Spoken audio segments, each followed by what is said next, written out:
छत्तीसगढ़ में मौसम एक बार फिर करवट लेने वाला है। मौसम विभाग ने आगामी 2 दिनों के बाद राज्य में भारी बारिश की संभावना जताते हुए रेड अलर्ट जारी किया है। मौसम वैज्ञानिकों के अनुसार बंगाल की खाड़ी में नया सिस्टम विकसित हो रहा है, जिसके प्रभाव से प्रदेश के कई हिस्सों में तेज बारिश हो सकती है। इस दौरान कुछ इलाकों में बिजली गिरने की भी संभावना जताई गई है। हमारे संवाददाता ने मौसम वैज्ञानिक डॉक्टर गायत्री वाड़ी से खास बातचीत की।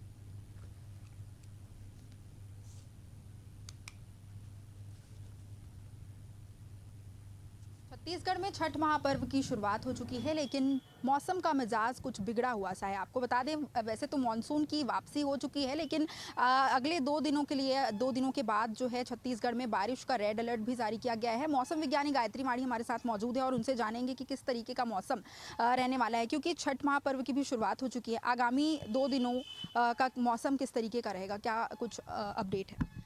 आज का स्थिति में south east Bay of Bengal का ऊपर एक डीप डिप्रेशन स्थित है और अगले 24 घंटों में ये साइक्लोनिक स्टॉर्म का रूप से इंटेंसिफाई होके उत्तर पश्चिमी का ओर बढ़ने की संभावना है, जिस प्रभाव से आपको दक्षिण छत्तीसगढ़ में 28 अक्टूबर को 1-2 स्थानों पर भारी से लेके अति भारी वर्षा होने की चांसेस है एंड बीजापुर, दंतेवाड़ा, सुकमा, बस्तर डिस्ट्रिक्ट्स में 1-2 स्थानों पर सीमांत भारी मतलब एक्सट्रीमली हैवी रेनफॉल भी लगभग 200 mm का आसपास भी रेनफॉल होने का चांस है 28 को।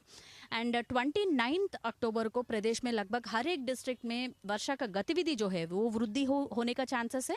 एंड मध्य छत्तीसगढ़ में 29 अक्टूबर को भारी से लेके अति भारी वर्षा 1-2 स्थानों पर होने की संभावना है और उसके पश्चात मतलब लगभग 30 अक्टूबर के आसपास वो उत्तर का ओर बढ़ने के वजह से सरगुजा और बिलासपुर संभाग में 1-2 स्थानों पर भारी वर्षा होने की चांसेस है।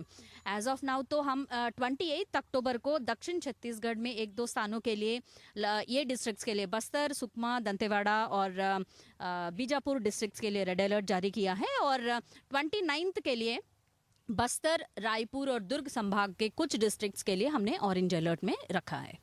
जी, क्या इस दौरान जो है बिजली गिरने की भी संभावना है, क्योंकि बारिश तो होगी, क्या बिजली कड़कने जैसी कुछ स्थिति भी देखने को मिलेगी? अभी मेघ गर्जन के साथ बिजली का चांसेस डेफिनेटली है, लेकिन ज़्यादातर असर जो है फ्लडिंग जैसा सिचुएशन होने का, भारी वर्षा की वजह से अभी बहुत लो लेइंग एरियाज़ को ये होना, स्टैंडिंग क्रॉप को वाटर स्टैग्नेशन की वजह से इफेक्ट होना, ये सारा चीज़ होने का चांसेस है। हाईवेज का भी इफेक्ट होने का चांसेस है। ये मुख्य रूप से दक्षिण छत्तीसगढ़ में असर पड़ेगा इनिशियली, उसके बाद आपको सेंट्रल छत्तीसगढ़ में होने का चांस है। जी, क्या कारण है इसका, क्योंकि मानसून की वापसी तो हो चुकी है, उसके बावजूद भी इस तरीके की जो मौसम में बदलाव देखा जा रहा है लगातार? अभी जैसा कि मैंने बोला, एक deep depression south east Bay of Bengal में मौजूद है और अगले 24 घंटों में ये साइक्लोन का रूप में इंटेंसिफाई होने का चांस है। तो इस प्रभाव से ही आपको वर्षा के साथ साथ मुख्य रूप से तेज हवा चलने की संभावना है। लगभग 60 to 70 kilometres per hour, gusting to 80 मतलब 80 किलोमीटर पर आवर तक भी गस्टी विंड्स, साइक्लोनिक विंड्स और स्क्वाली विंड्स जो बोलते हैं वो होने का चांसेस है।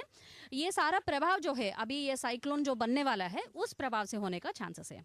ठंड का आगमन कब तक हो जाएगा, क्योंकि इस बार कहा जा रहा है कि लेट भी ठंड जो है उसका आगमन होगा? पिछले हफ्ते तक अगर देखा है तो न्यूनतम तापमान सामान्य का अंतर्गत ही था। अभी 2 दिन से थोड़ा वृद्धि हो रहा है एंड अभी यह साइक्लोन का प्रभाव से अगले 1 हफ्ते तक थोड़ा वर्षा का वजह से आपको अधिकतम तापमान में कमी और न्यूनतम तापमान में वृद्धि होने का चांसेस है। 1 हफ्ते के बाद फिर से आपको न्यूनतम तापमान में गिरावट होने का चांसेस है। बहुत बहुत शुक्रिया आपका। और ये थी हमारे साथ गायत्री माड़ी कांचीप, जो बता रही थी कि इस तरीके से मौसम जो है आगामी 2 दिनों के बाद जो है हैवी रेनफॉल का अलर्ट है छत्तीसगढ़ में, साइक्लोन की स्थिति जो है बनने वाली है और इसके बाद जो है छत्तीसगढ़ में भारी से अति भारी वर्षा हो सकती है। और ठंड की अगर बात की जाए तो ठंड 1 हफ्ते के बाद जो है प्रदेश में पूरी तरीके से आ पाएगा। आपको बता दें कि छठ महापर्व की भी शुरुआत हो चुकी है। अब ऐसे में ये, क्योंकि बिहार के लोगों का प्रमुख त्यौहार है, एक महापर्व के रूप में भी इसे मनाया जाता है। अब देखना होगा कि इस दौरान मौसम कैसा रहता है, क्योंकि मौसम विभाग ने भी अलर्ट है जो है वो जारी कर दिया है। तो कैमरामैन भगत के साथ मैं छाया जायसवाल, एशियन न्यूज़, रायपुर।